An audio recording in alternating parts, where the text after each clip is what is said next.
오늘 주신 말씀 같이 볼까요? 골로새서입니다. 골로새서 1장, 골로새서 2장, 우리 6절, 7절. 골로새서 2장 6절, 7절 두 절입니다. 우리 한 목소리로 읽도록 하겠습니다. 시작. 그러므로 너희는 가서 예수 주로 받았으니 그 안에서 행하되 그 안에 뿌리를 박으며 세움을 받아 교훈을 받은 대로 믿음에 굳게 서서 감사함을 넘치게 하라. 아멘. 우리 신학에서는 은혜를 두 가지로 나누어 말합니다. 은혜라 하기도 하고 은총이라고 합니다. 일반 은혜 또 특별 은혜 이렇게 표현합니다. 우리가 태양과 공기, 바람, 빛, 비, 눈 이 같은 것을 우리가 늘 누리며 살잖아요. 이걸 일반 은혜라고 합니다. 왜냐하면 하나님은 믿는 자나 믿지 않는 자에게 다 주시기 때문에 그래요. 그래서 일반 은총, 일반 은혜라고 합니다. 우리가 마태복음 5장 45절에 보면 하나님이 그 해를 악인과 선인에게 비추시며 라고 했습니다. 하지만 이런 것은 누구나 누리는 것이기 때문에 특별한 감사가 그렇게 하지 않아요. 또 이런 것 때문에 감사헌금을 드리지도 않습니다. 또 이와 반대로 믿는 자들만 누리는 은혜가 있어요. 그것을 우리는 구원의 은혜라고 표현합니다. 또 다르게 표현하면 우리를 구원으로 인도하신 성경을 특별 은혜라고 표현합니다. 우리는 구원의 은혜를 주신 것, 하나님의 말씀으로 그렇게 인도받은 것으로 인하여 감사합니다. 우리가 은혜에 민감하면 여러분 일반 은혜도 특별한 은혜가 됩니다. 하지만 은혜에 민감하지 않으면 특별한 은혜도 은혜로 느끼지 못할 수도 있습니다. 그리고 오늘 첫 찬양했던 송경민 교수님이 지은 은혜라고 하는 가사가 이 내용을 정확하게 표현해 주죠. 내가 누려왔던 모든 것들이, 내가 지나왔던 모든 시간이, 내가 걸어왔던 모든 순간이 당연한 것 아니라 은혜여서 아침 해가 뜨고 저녁의 노을, 봄의 꽃 향기와 가을의 열매, 변하는 계절의 모든 순간이 당연한 것이 아니라 은혜여서. 그래서 성경은 끊임없이 우리에게 요구합니다. 은혜를 잊지 말라.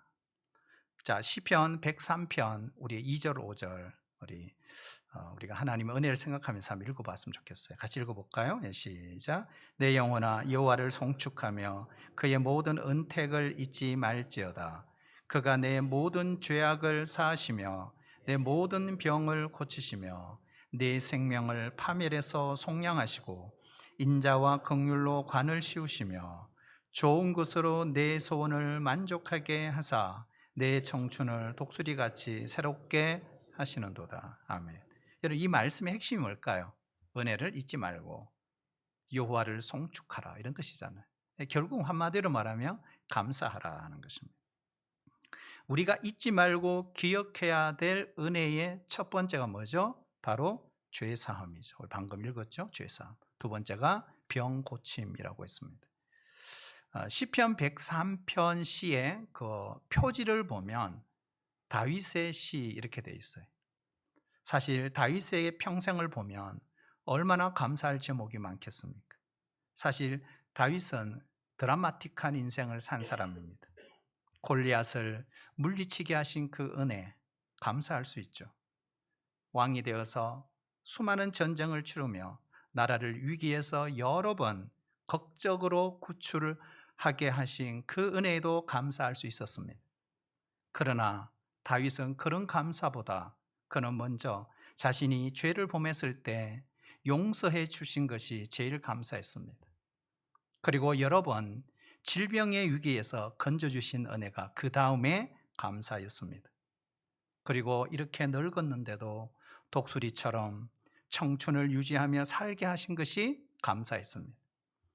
이 모든 은혜를 잊지 않고 그는 감사하고 하나님을 찬양하고 있습니다.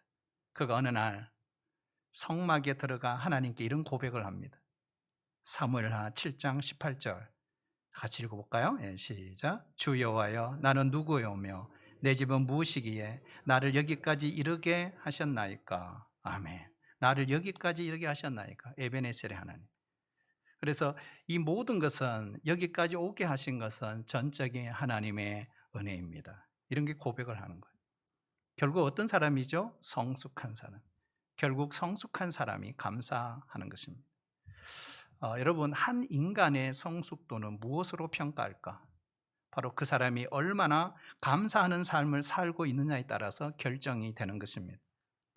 그가 사용하는 말 속에 감사의 말을 얼마나 자주 사용하고 있는가를 보면 알 수가 있습니다. 그래서 오늘 사도 바울은 어떻게 해요? 감사함을 넘치게 하라. 이렇게. 이거는 감사를 인색해서는 안 된다.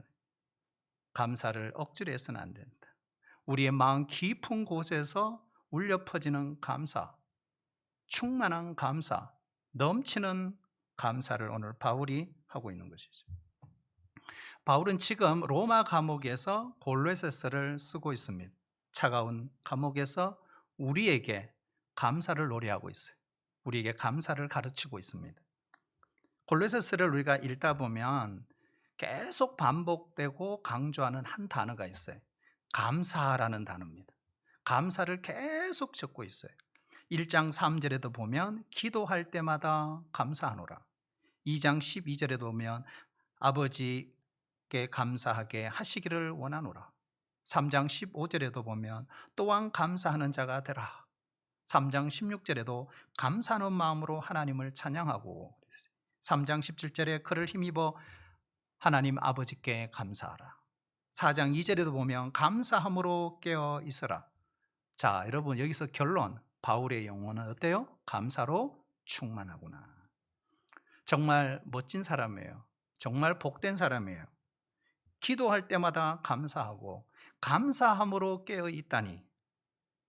우리가 신앙 스타일이 잘못되면 생각할 때마다 억울하고 기도할 때마다 원통할 사람도 있어요.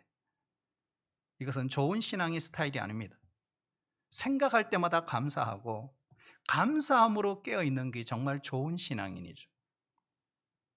기도할 때마다 감사가 넘치는 그런 경험을 하고 실천하기 위해서는 제일 먼저 해야 될 일이 감사의 의미를 알아야 합니다. 감사란 뭘까요? 여러분, 미국 사람들은 늘 입에 붙은 단어가 뭐예요? 땡큐. 길 가다가 부딪혀도 excuse me, 땡큐. 늘 그래. 땡큐가 하여튼 입에 붙어 있어요. 우리도 그렇게 해야 돼. 그러면 감사란 뜻이 뭘까요? 이거죠. 받은 것을 받았다고 말하는 거예요. 예를 들어서 이런 선물을 받았다, 대접을 받았다. 그러면 어떻게 해요? 고맙습니다 하고 인사를 하는 겁니다. 그러므로 감사는 대단한 것이 아닙니다. 받은 것을 받았다고 표현하면 되는 거예요. 우리가 하나님을 믿는다고 해서 모든 일이 바뀌는 건 아니에요. 오늘 아프다고 내일 당장에 낫는 것도 아니에요. 믿음으로 열심히 장사한다고 해서 부자가 되는 것도 아니에요. 믿음으로 공부한다고 해서 내가 원하는 대학에 들어가거나 내가 원하는 직장에 취업되는 것도 아니에요. 그러나 분명한 사실이 있어요. 하나님을 잘 믿으면 우리의 삶에 틀림없이 감사가 넘치게 될 것입니다. 시련이 있을지라도 언제나 그 사람은 하나님께 감사하는 사람이 될 것입니다. 그 사람이 바울이지 않습니까? 그런 지금 옥중에 있어요. 지금 자신의 인생의 마지막 죽음의 그림자가 스물스물 다가오고 있어요. 그의 나이 60, 당시의 고령의 노인입니다. 하지만 그는 아름답게 나이를 먹었어요. 그의 영혼이 아름다운 것으로 물들었어요. 여러분, 그 이유가 뭐예요? 그의 영혼 깊은 곳에서부터 감사가 흘러 넘치고 있었기 때문에 그래요. 여러분, 이렇게 감사가 흘러 넘치고 있었던 이유가 뭘까? 오늘 읽은 본문의 말씀 6절 7절 그대로 있어요. 첫 번째, 따를까요? 예수님을 주님으로 영접했기 때문에요. 여러분, 우리가 가장 감사해야 될 일은 뭐예요? 구원의 은혜예요. 예수님을 영접하고 하나님의 자녀가 되었다 하는 거예요. 그래서 하나님 아버지가 계시는 천국에 언제든지 갈 수 있다. 이것이 가장 큰 감사의 조건이죠. 두 번째는 뭘까요? 이렇게 예수님을 믿는다면 그 다음 해야 될 일이 뭘까요? 예수님께 뿌리를 깊이 내려야 된다. 그리고 믿음에 굳게 서 있어야 된다. 우리가 감사를 하되 예수님께 뿌리를 든든히 내려서 감사하라는 거예요. 이런 믿음과 감사는 정비례하죠. 이게 무슨 말이냐 하면 믿음이 약하면 감사도 약해지고요. 믿음이 강하면 감사도 아주 강해져요. 이런 믿음이 크면요, 감사도 커요. 믿음이 적으면 감사도 적어요. 그래서 이런 말이 있어요. 믿음의 깊이는 감사의 깊이다. 여러분, 믿음이 좋은 사람이 어떤 사람일까요, 여러분? 믿음 좋은 사람이 어떤 사람일까요? 다른 게 아니에요. 감사의 시야가 넓은 사람이에요. 자기 돈을 내고 비싼 저녁을 사주시면서도 저에게 목사님 기회를 주셔서 감사합니다. 고맙습니다. 참 멋있잖아요. 이런 분은 정말 멋있어요. 감사도 정말 이런 분에게는 끝이 없는 거죠. 물론 반대인 경우도 있어요. 베풀고 또 베풀면서도 감사하잖아요. 여러분, 감사하며 사는 사람이요, 어떻게 이것이 처음부터 됐겠어요? 처음부터 그렇게 잘 되지는 않았을 거예요. 계속 불평했겠죠. 그러니까 불평하다 보니까 그게 지겨워요. 그래서 이제 한번 감사해 볼까 하다가 계속 감사하다 보니까 그렇게 된 거죠. 처음에는 단순하게 다른 사람은 사고가 나는데 이상하네, 나는 왜 사고가 안 나지? 그래서 하나님 감사합니다. 대단히 이기적이죠. 그래도 그냥 단순하게 감사하는 거예요. 그런데 그렇게 감사하다 보니 감사한 것이 더 많아지는 거예요. 더 많이 깨달아지는 거예요. 그래서 더 깊은 내용을 감사하게 되는 것입니다. 그래서 감사가 끝없이 이어지는 거죠. 여러분, 불평과 원망도요, 작은 것에서 시작됩니다. 처음에는 적당하게 하려고 그랬어요. 우리 아이들 혼낼 때 보세요. 이것만 적당하게 할 거야. 그런데 여러분, 적당할 때가 오지 않죠. 하나의 원망, 불평이 또 다른 불평을 낳고 마음에 안 들었던 그동안의 모든 사실이 계속 생각나면서 전쟁을 치르는 거예요. 불평도 그렇습니다, 여러분. 그것만 할 거예요. 안 해요. 그것만 안 돼요. 다른 사람을 마음 아프게 해놓고 때로는 스스로 불평을, 원망을 정당화합니다. 여러분, 은혜를 아는 사람은요, 늘 감사하죠. 그래서 이런 말이 있어요. 감사하는 만큼 행복해진다. 여러분, 행복하기 때문에 감사한 게 아니에요. 감사하는 만큼 행복해지는, 감사하는 만큼 기쁨을 맛보게 되는 거죠. 그래도 저 인생도 그래요. 그렇게 감사로 시작해서 더 큰 감사로 마치고 싶어요. 세 번째로, 왜 이렇게 넘치는 감사를 할 수 있었을까? 바울이. 이게 중요한 거죠. 바울에게 있어서 감사의 삶은 영혼의 질을 결정했기 때문에. 여러분, 영혼에도 질이 있다는 거죠. 여러분, 모든 상품 물건에는 질이 있잖아요. 상중하 나눠지잖아요. 이걸 조금 어려운 말로 영혼의 질이 있다, 이 말을 어려운 말로 영성이라고 하는 거예요. 그래서 사람마다 영성이 달라요. 질이 다르다니까요. 여러분, 우리 예수님 보세요. 예수님의 영성 한번 보세요. 늘 감사하는 삶을 살았어요. 여러분, 기적을 일으킬 때마다요, 먼저 감사 기도를 드리잖아요. 오병의 기적을 행할 때, 마지막 최후의 만찬 성찬식을 행할 때도 내 피다, 내 잔이다 나눠주시면서도 먼저 감사하셨어요. 바울도 마찬가지입니다. 범사에 감사하라. 왜 항상 감사하라고 했을까? 이유가 뭘까요? 이유는 이거예요. 감사하는 영혼이 성숙한 영혼이기 때문에 그렇습니다. 우리가 잘 아는 노만 빈센트 필 박사님이 계세요. 이분이 어느 날 기차 여행을 했어요. 그런데 맞은편에 지긋해 보이는 중년의 부부가 앉아 있었습니다. 그런데 문제는 부인이었어요. 이 부인이 계속 불평하는 거예요. 투덜거리는 거예요. 좌석이 불편하다, 시트가 지저분하다, 뭐 청소가 안 됐네, 냄새가 지독하네, 승무원도 왜 이래 불친절하지? 막 불평을 막 쏟아냈어요. 이때 이 부인의 불평을 받아주던 이 남편이 자기 건너편에 앉아있는 바로 필 박사님에게 인사를 하며 자기를 소개했습니다. 안녕하세요, 박사님. 저는 변호사입니다. 그리고 제 아내는 제조업자입니다. 그래서 필 박사가 물었어요. 도대체 부인께서는 어떤 종류의 종사하길래 제조업을 하세요? 그러자 이 남편이 웃으면서 이렇게 대답을 했대요. 제 아내는 항상 불평을 만드는 제조업자입니다. 이렇게. 이런 불평도 습관이라는 거예요. 그러니까 불평하는 사람은요, 항상 불평합니다. 여러분, 장미꽃을 보면, 예쁘다, 향기 좋다, 이래야 되잖아요. 꼭 가시 보라고, 그거. 이렇게 이야기한다. 이 불평하는 사람의 특징이에요. 불평이 인격이에요. 여러분, 불평의 눈을 가진 사람은요, 자신의 눈으로 보는 모든 것이 뭐예요? 불평의 조건이 되는 거예요. 불평의 입을 가지고 있는 사람은요, 말만 하면 뭐예요? 불평이 쏟아져요. 그러나 여러분, 감사가 습관이 된 사람은 그렇지가 않아요. 감사가 인격이죠. 그래서요, 모든 것이 감사의 눈으로 보게 되는 거죠. 완전히 달라요.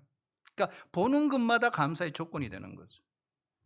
여러분, 말만 하면 감사가 넘쳐나시기를 축복합니다. 우리가 주일날 교회 올 때도 집사님, 권사님 이렇게 안내해 주셔서 일찍 나와서 너무너무 감사해요. 왜 이 한마디를 못해요? 여러분, 차량 안내하시는 봉을 들고 어떤 우리 집사님은, 안주 집사님은 오른손이 퉁퉁 부었더라고, 일하다가. 그러니까 왼손으로 그냥 이렇게 하고 계시더라고요. 얼마나 감사해요. 이 더운 날 바깥에서 너무 고맙습니다. 그리고 또 감사할 게 있어요, 여러분. 오늘 아내들은 남편한테 이야기해서 여보, 오늘 교회 예배 같이 와 주어서 너무 고마워. 이거 하셔야 돼, 이게. 그래서 자꾸 하다 보면 평생 감사함으로 살아가게 되는 거죠. 그런데 여러분, 사탄은 그렇지 않아요. 사탄은 매일 우리 귀에다가 속삭여요.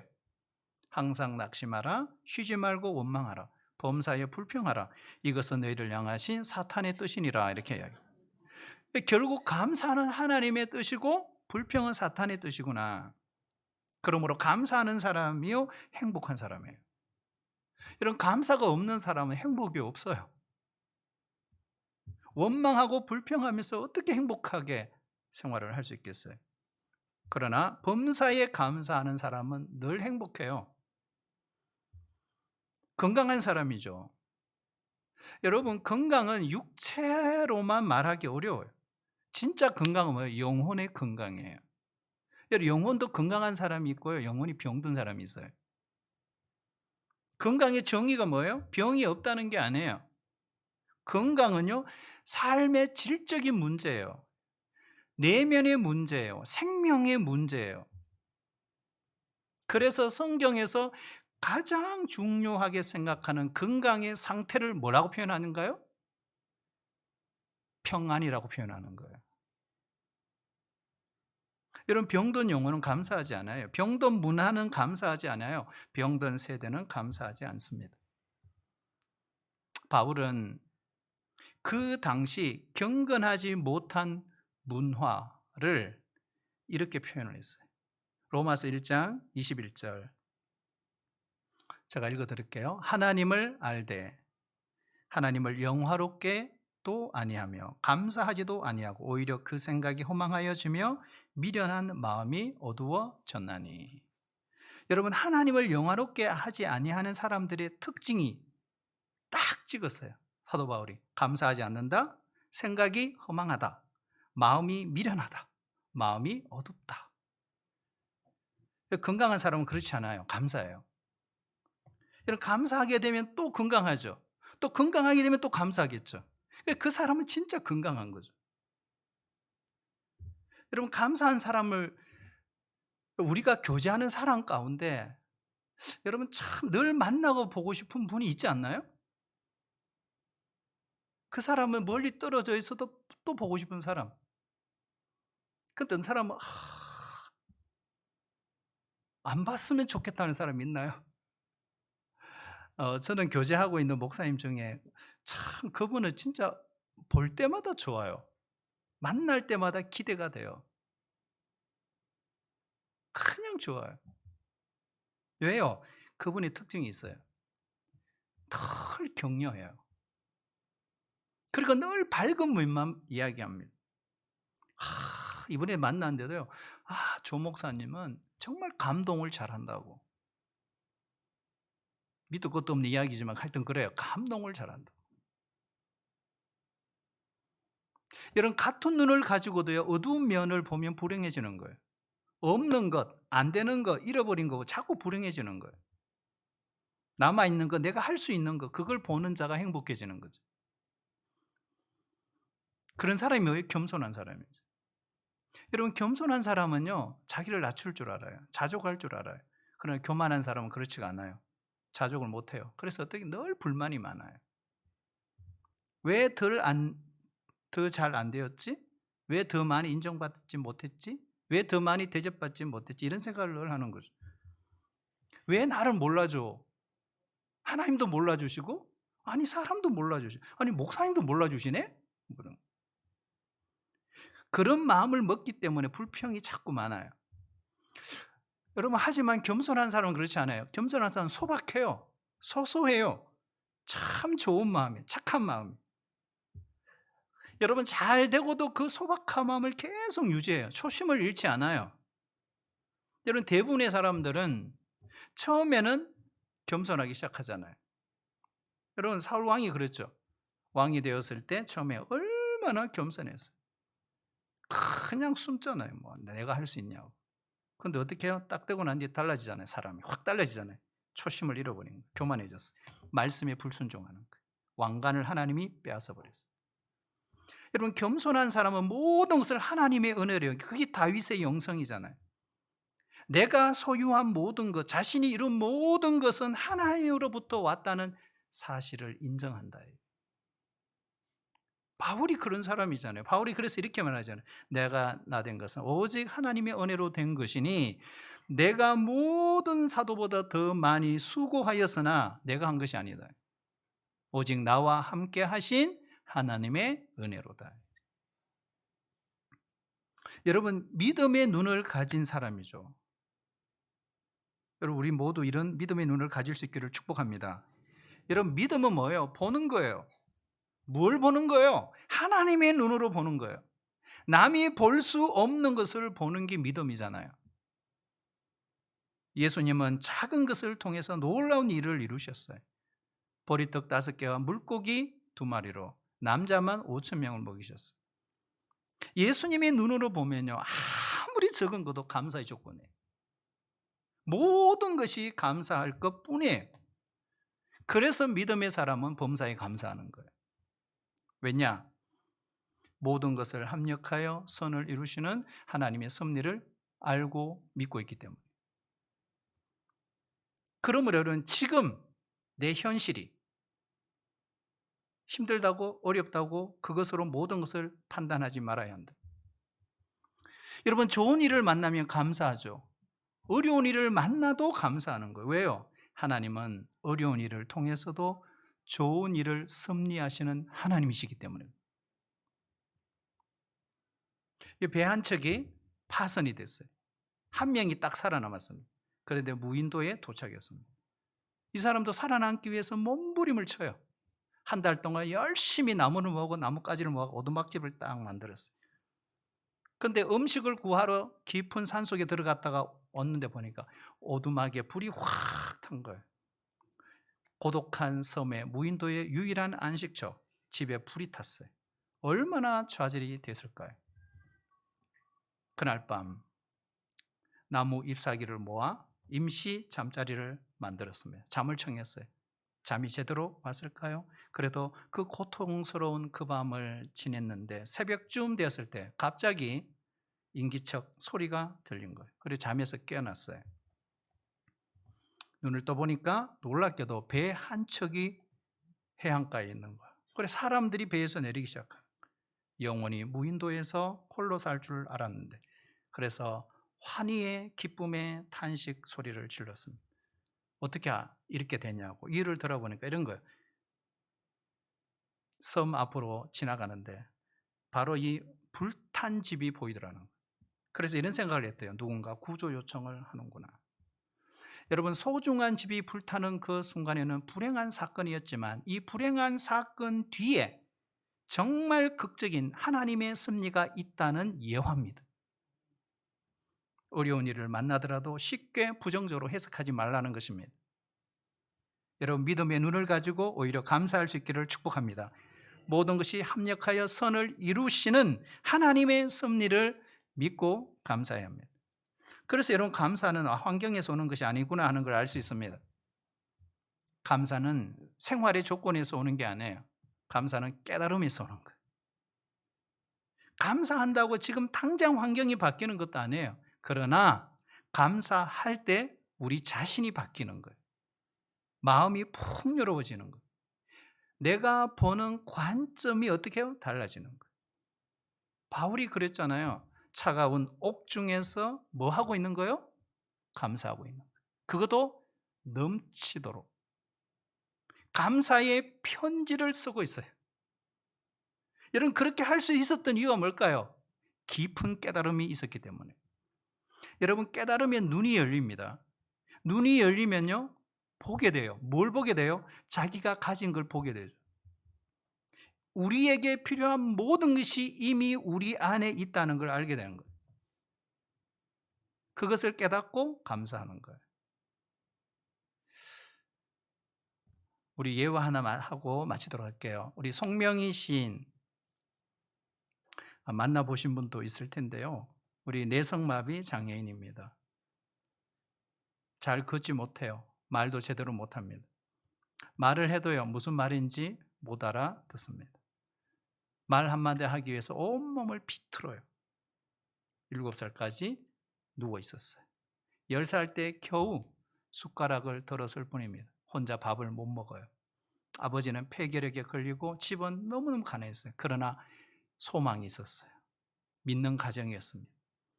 그녀의 삶은 원망의 삶이었습니다. 하나님, 왜 저를 이런 모습으로 만들어 놓으셨습니까?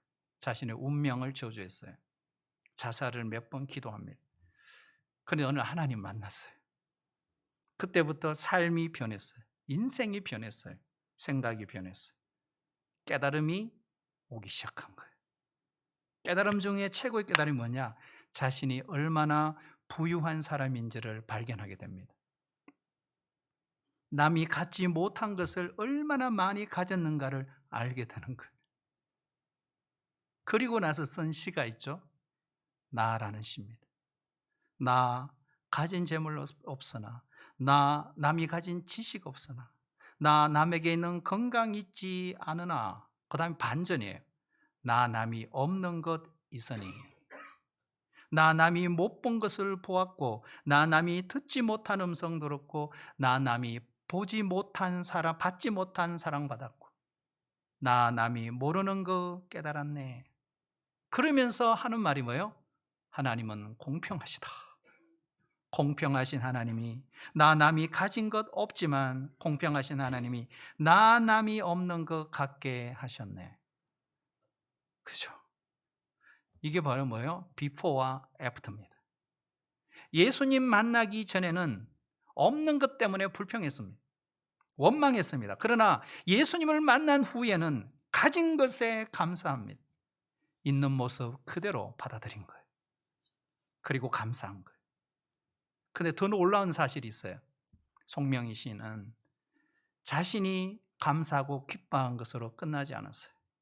송명희 시인 한 사람 때문에 수많은 사람들이 변화를 일으켰어요.